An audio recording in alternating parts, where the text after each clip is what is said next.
So the CES has started, and with it comes along a host of bevy of items. AMD showcased their production first, and they pretty much unveiled their FSR4, which is basically powered by AI learning, and it is only going to be available on the next generation cards, which is the 9070.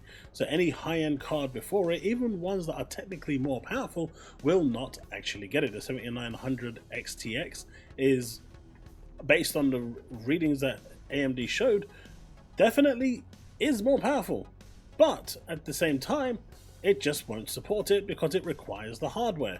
What does this mean for Xbox? And of course the rumored new Xbox Prime. Should it be called Xbox Prime? Well, let's get into it after the drop. So while Acer has announced a 11-inch handheld device which is so big it looks absolutely stupid in your hands, everyone else has been looking at what Matt Booty was saying on stage when it came to the likes of Call of Duty and FSR4. They listened intently at the words coming out of his mouth, but all he said was it is going to be supported by Call of Duty Black Ops 6 later on down the line. This of course has sent a lot of people wondering whether it's going to be supported by the Xbox Series X and S, and chances are the answer is probably going to be no. FSR3 will probably be streamrolled out to the Series X, and that will basically allow it to perform better and get better frame rates and be good enough. But when it comes to FSR4, even their latest graphics cards, like I said at the start of the video, aren't going to cut it because they just don't have the hardware. It's going to be reserved for the next generation of graphics cards, and this was pretty much said on the videos as well.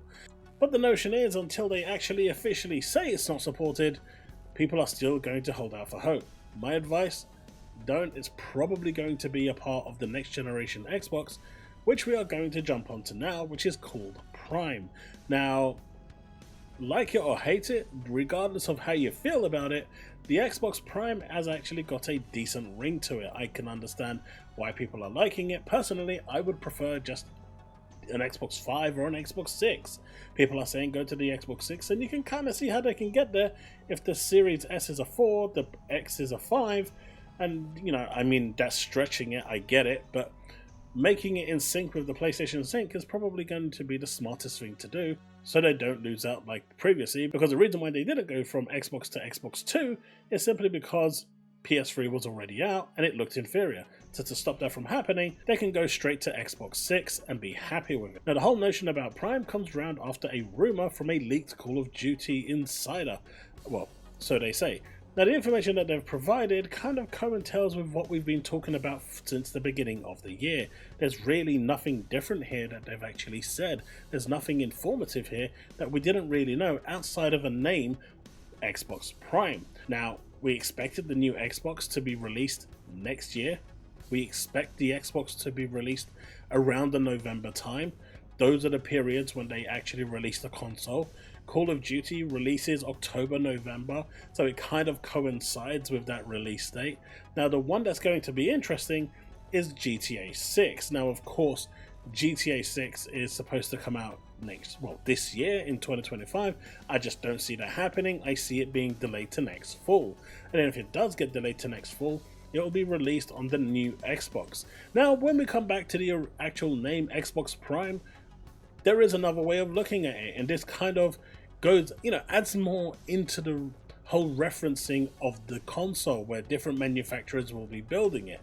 This will actually kind of, I guess, work, because when you refer to the actual Microsoft developed Xbox, it will be called an Xbox Prime. It is the base model, it is the original, it is the Xbox. All the other ones are going to be copies of the original, and as such are not Prime. So there is some kind of historical context to this that could actually materialize.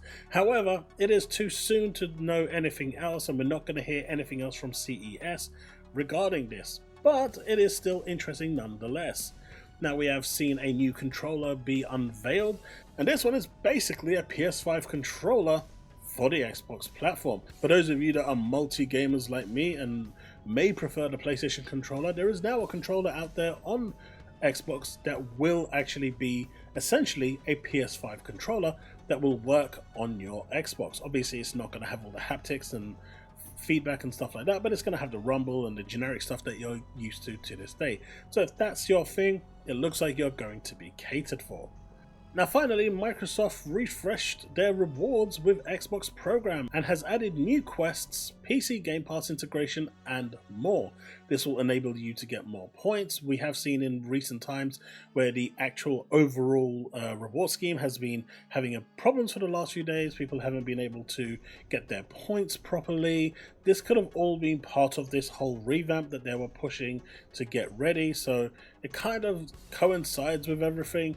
This will enable you to get more points and provide you with more quests and things to do in order to collect those points via your PC, for those of you that do game on both PC and console. If you don't, then everything will remain as it is for you. But it's very interesting to see how we are seeing more and more now. FSR 4 will probably be for Xbox Prime. We are seeing other manufacturers now coming out with handheld consoles that pretty much are no longer handheld but are pretty much stationary stuff. I mean, just look at the size of this.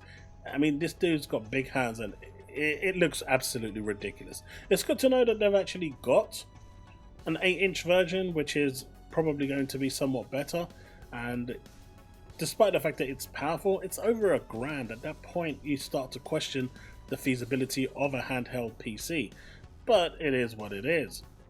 But it seems the rumours about Xbox Prime are going to start to heat up, and that is going to go on for quite some time and throughout the whole of the CES. We are still expecting Valve and Microsoft to get on stage and talk about the integration and the Xbox OS potentially making an appearance. We're still going to see MSI with their first, if the rumours are true, full integration of the Xbox ecosystem with the Xbox button going into the Xbox OS potentially.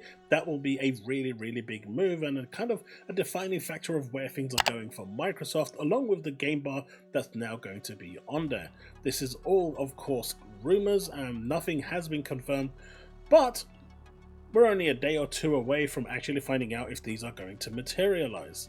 But folks, that's pretty much a wrap for the news. Am I excited for Xbox Prime? Sure, I like consoles, I like new hardware, I like new tech, I like new gadgets. So it'll probably be something I pick up. But it'll be interesting to see what it actually looks like, which we probably won't see now, probably until sometime next year.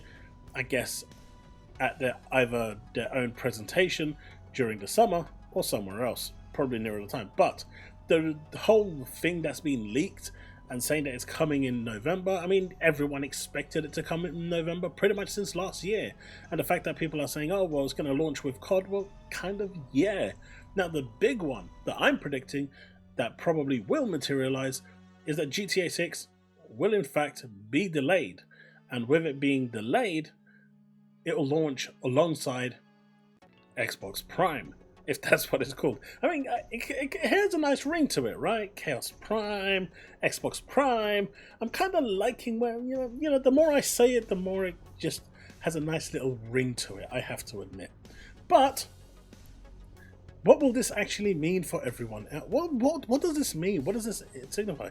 Well, if it does release on Xbox Prime, and the Xbox OS is obviously by that point going to be finalized and available on Windows and everywhere else, which means you can play your Xbox games, your back catalog and everything. That is the assumption anyway.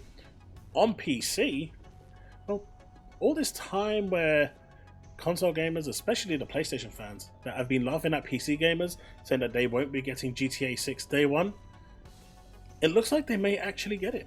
They could potentially get it through Xbox. I mean, it won't sell the console, but it will mean that they're going to be buying it through the Xbox store in order to play it if they want to play it on PC day one. That's a big twist of events, right? That's a massive turn of events.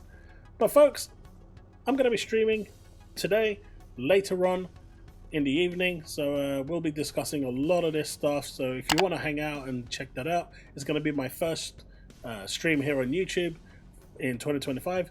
Come hang out, chill out, we'll have some discussions, we'll have some fun, and hopefully you'll have a good time. I hope you've enjoyed the video. Leave a comment below, let me know your thoughts, and I'll see you in the next one. Remain legend.